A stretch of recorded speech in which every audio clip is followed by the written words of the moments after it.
Before you start watching this video, be sure to watch our previous video on before you start investing. This video is going to be all about investing for beginners and those important steps that you need to make to grow your finances to have a secure future and a secure life.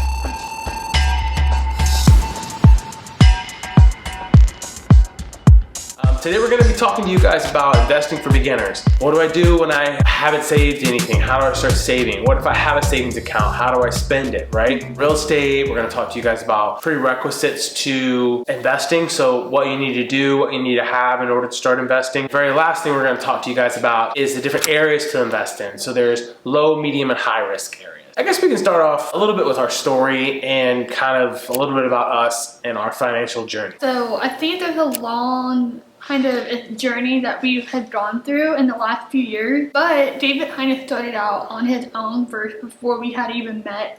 So you probably need to start on your story first. So in 2018, I just all of a sudden wanted to buy a house. I'm not sure how. I started reading a book by the Bigger Pockets called Real Estate Investing, and I started reading that book and I was like, oh wow, like there's all these different options for my money. I had a little bit of money saved up and I had about $10,000 and I didn't know what to do with it. I said, what do I do with my $10,000? Do I buy a nice car? Do I travel the world? You know, do I buy a Range Rover or a Ferrari?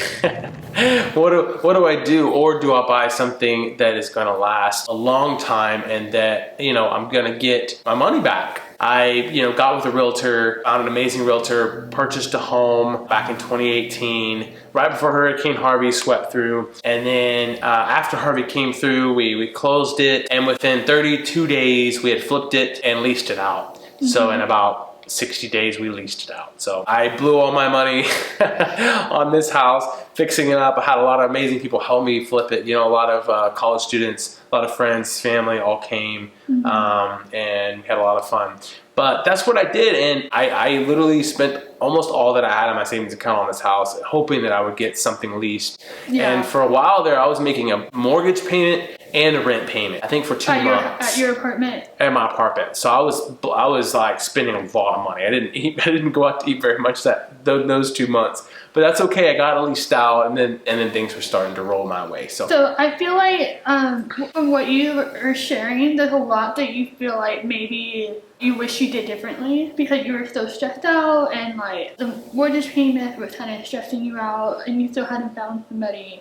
And I feel like we could do a whole nother video on like what to do, what not to do on real estate investing. But I feel like it was good for you to try it, just so that you can learn from your mistakes and lessons learned the hard way and stuff, because I feel like what you learned, we learned a lot to buy our second house. So whenever we got married, I had about, I think it was $11,000 in credit card debt. We were trying to figure out how to pay that off. So do you want to talk a little bit about that? We quickly made a plan and tried to pay off the debt. We knew that all the while we had a vision in the back of our mind of we want to invest in something else in the future. And so while we were paying off our debt, we also started saving an emergency fund so that we can, have that on the side just in case anything ever happened in the next, year or so. And then after we paid off our debt, we started, saving for our next investment property or anything else that the Lord put on our hearts to do, because we know that we are called to steward our money very well and the life that God has given us and the resources that He has given us. So I feel like that's really important to remember. I think we can talk about the prerequisites to prerequisites to investing. So let's begin. Maybe you've saved up $5,000, $10,000, $15,000, maybe $20,000 you have saved up in your bank account. You want to put that money to work for you. Where do I start, right? You start by understanding and learning an area in which you're wanting to invest in. So if it's real estate, read a lot of real estate books, follow market trends, have a friend that's a realtor so that she or he could teach you some things, and start learning. If it's a stock market, start learning about that. Anywhere you invest your money in, you want to know and be a little bit knowledgeable about that topic. Yeah, something to remember in all of this is just trying to figure out where you want your money to be going. Where either you're just going to be saving and saving and saving and never using that, or you didn't use that money and, you know, let it work for you like he said. It's just a matter of figuring out what you want to do in all of it. I know that it can seem very overwhelming on where to start putting your money towards, and really take our advice is just to pick one that you're more interested in or that you feel like you're more comfortable with, and just stick with it and do your research, do what you can to figure out like how you're gonna, you know, make a plan to put that money towards that one thing that you chose to do. And also too, you know, don't be afraid to live. Like, don't spend all your time investing whenever you can't even like live your own life. Yeah. You know, so you have to live a little, but you know, if you have extra money, you know, you want to put it to good work for you. Some people don't like it sitting in the bank. Some people want it to work for you. You know, back whenever I was 18, I started investing in the stock market. I was only 18, opened up an account with Charles Schwab actually a long time ago. And I was investing and I was, you know, trading a little bit. I would do like long-term trade, a little bit of day trading and not too much, but I grew my account. And then whenever I bought my first house, some of that money that I had saved up was actually from my stock account that I had many years ago. So I was able to sell that to buy the house. Take a little section or a topic that, you know, that you're passionate about and just start studying it and start to learn it. Don't think of it as like a scary thing. Think of it as like, this is going to be where my money is going to be, and it's going to be working for me in this way. Yeah. I think the other thing to remember is that you have to realize if you want to start using your money to start investing more,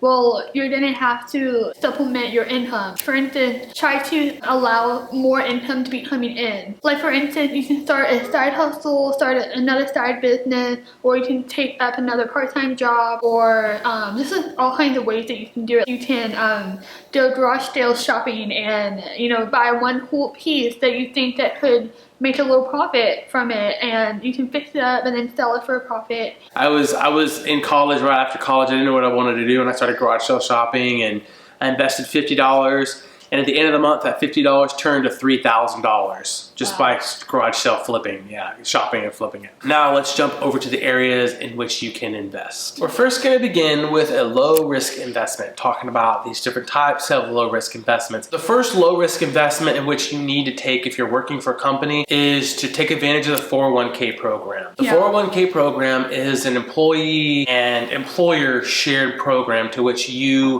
basically every paycheck, a certain amount of money comes out, goes into that account, and your company will have a matching percentage of which they donate money into your 401k. But what's awesome about the 401k is it's a tax write-off really, which means that the amount that you put in is deducted off of your total income. I feel like this is something that you probably didn't realize, that this is something that you're investing, like a retirement account. Whatever you're investing in, you're still investing for your future. And so you probably are already doing that if you work for a company or for a business that have that option. If you haven't taken advantage of that option, I would take advantage of it now, because that's a very good way to start securing your future in such a low risk kind of way. The other thing is, if you're not employed by an employer, you're self-employed like us, what's up? We have what they call a Roth IRA. So what does the IRA stand for? I'm not sure. Oh, we're gonna we'll have to put that on there. We'll have to put that on there. I'm really not sure what it is. Basically, it's like a 401k for anybody. Now, whether you're working for an employer, you can do this too. It's an additional pre-tax incentive. So everybody has up to $6,000 per year to put it in, and basically that $6,000 will be written off against your total income for the year for taxes. So now the benefit of this is you won't get taxed on that until you retire. So whenever you retire, then that's when you're gonna be taxed at a normal tax rate, and you won't have an additional tax rate if you pull it out early. It's just a low risk investment, something to bring down your total income, pay less taxes, and to help secure your future down the road. The next one are index fund / mutual funds. The reason why we group them together because they're pretty similar, but they do different things. Index fund is basically an accumulated stocks that are grouped together by a fund. So like an index fund will be the S&P 500. So that's an index fund. Basically 500 companies combined into this fund that make up the fund. This is a really low risk investment because within the index fund you have companies from all different sorts. It depends on what fund, but you have companies that perform high during certain days. Certain companies perform low during certain days. But overall, the growth from a 10-year, 5-year average, it should be positive on index funds and mutual funds. So those are low risk investments. If you're scared to put your money in the stock market, go with an index fund or a mutual fund, and you'll be able to start growing your funds there for a great low risk option. Especially if you're kind of just trying to start dipping your toes in the water of investing, like those are a great option for you to start. You know, if you're really a beginner or you're just now learning all of this, the thing is to remember is to not to just so overwhelmed that you don't do anything at all. Let's move on to medium risk. Medium. Ooh, this is a fun one. This is getting more intense. But not too intense. Yeah.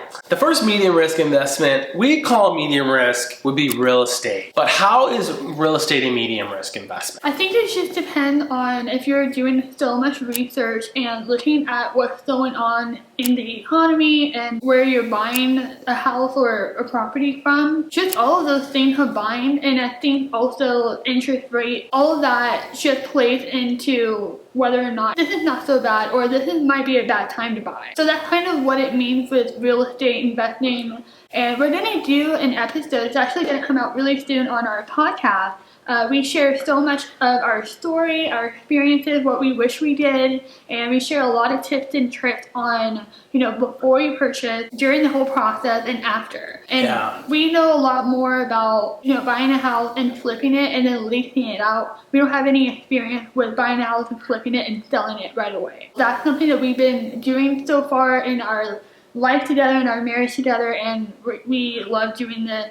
And so a lot of people love to go into real estate because, one, you do get a higher return and you get write-offs on it, and it's just an overall better investment for your future. It's just a really good thing to look into, but it does come with some risk to it. Yeah, I think there's more factors in real estate than there are with mutual funds, index funds, or Roth or 401k. There's a lot more factors that play into it, a lot more things that are out of your control, if you will, that can go wrong or that can go sideways. So when the episode is live, we'll make sure to put that in the link below. And then the other one is, I'd say certain stocks are medium risk. Certain stocks that are well known, that companies have been around for decades, I'd say, you know, that just have a consistent flow, consistent, I guess, increase in there. Versus like, versus up and down. You know, like, I guess some examples of a low risk stock is a medium risk investment. AT&T, like Verizon. Those are companies that are solid, like well-known companies. I would say like your bread and butter, if you want to go with oil and gas, like Chevron. A riskier, high risk investment would be like a Tesla,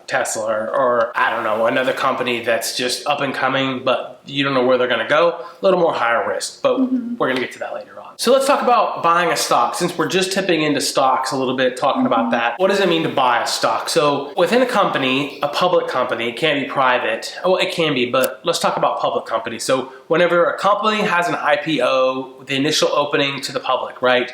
They open up their wings to the public and they say, please come invest with us. Okay. So they have a certain allocated amount of shares, usually it's in the millions. We have 5 million shares available to buy. And so you could own a part of the company by buying 1 or 2 or 50 or thousands of these shares, and you're part owner of the company. So you have an invested interest in the company by purchasing the stock at the stock price of what it's going for. So if it's $10, you own $10 of that company. If the company's worth $1 billion, you own a little bitty sliver of it.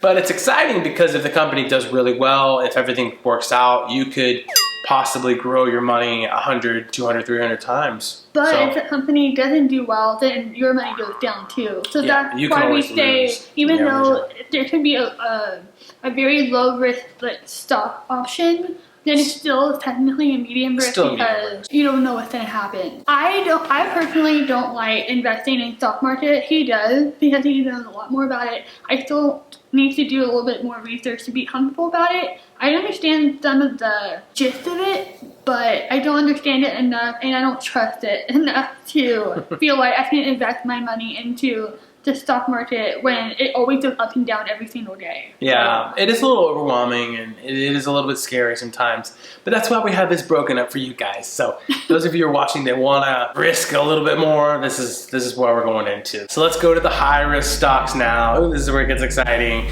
So the first I didn't write. The first high risk category stock, individual stocks or cryptocurrency. All of these are high risk. So we're not even into cryptocurrency if I'm being honest with you. We don't really have much to say about that. All I know is it's super high risk. Individual stocks can be, just like a company, any company out there that's public, you can buy in, who knows where it goes. Really high risk, you don't know where it's gonna go. You can gain a lot, you can lose a lot, or you can remain the same. The key is with individual stocks and I guess cryptocurrency is don't put all your eggs in one basket. So have a multiple array of different companies that you own, like different sectors. So you have like energy, technologies, you have your basic core, you have like the supply chain, you've got like consumer, retail, all different kinds of areas. And so, yeah, and there's a lot more. I just listed like 4 or 5. But what you want to do is you want to invest your money kind of spread over these categories. That way you won't throw all your eggs in one basket. But one thing that's helped us a lot is to buy, high dividend companies that pay out monthly. There's a few of them on there that are really good. That has really helped us a lot grow our individual stock portfolio. And also just, taking a little bit of chance. Every now and then companies will split, like if they get high enough like Tesla, a bunch of companies just split. I think Tesla, Apple, Google, Amazon, all these companies just split because the stock price was in the thousands. What does it mean to split? They're trying to make it more affordable so that anybody could buy it. Because it's too high at that point. Most no one's gonna buy it. Well, some people can buy it, but not all people. So that's a little bit of a high risk with individual stock. Or the other high risk investment would be to investing in someone's business. Okay. So this is, you see Shark Tank. Those people take a big risk because they don't know, like they're buying a percentage of the business. They don't know what it's gonna do, but they have a little bit of control over it, but it's still a really high risk deal. So if you wanna buy somebody else's business out or, maybe start your own business, it is a high risk, I would say, deal. But it doesn't mean that it's not worth it. No. But you have to do all the calculations and research to see if there's even a market for that type of business for the person that you're investing in, or the thing that you want to start. Is there a market for it in the area that you live in, or is it online and versus like physical? There's a lot of factors that has to play into it, but that's considered a higher risk because you could be thinking about starting a business, but you have to realize like you have to figure out all the steps and making sure that it will profit or it will be successful after 1 year. What did you say before about if a business is not profiting in 1 year, then usually it's 18 months. 18 months. If the business isn't profiting in 18 months, it's probably not going to profit after that. Yeah. So you want to make sure if you start something, just go all in. 18 months, see how it goes. Hopefully you'll come out on top. Yeah, and if it doesn't work out, then there's always another opportunity to do something else. Wow, do you have anything else to add? I think those are all of them. Those are just the basic, beginners. If you're just dipping your toes in the water of investing, those are all the different types of investment opportunities that you can do. There's a lot more out there. And also just, let us know in the comments below if you have any questions about anything that we've gone over. Maybe we can answer it in another video, or maybe we can comment back to you guys. So we want to help you guys start using your money to work for you. So we're excited that we got to share, and we hope that this is just the first of many videos. Yeah, and remember guys, don't live life alone. We'll see you next time. Bye.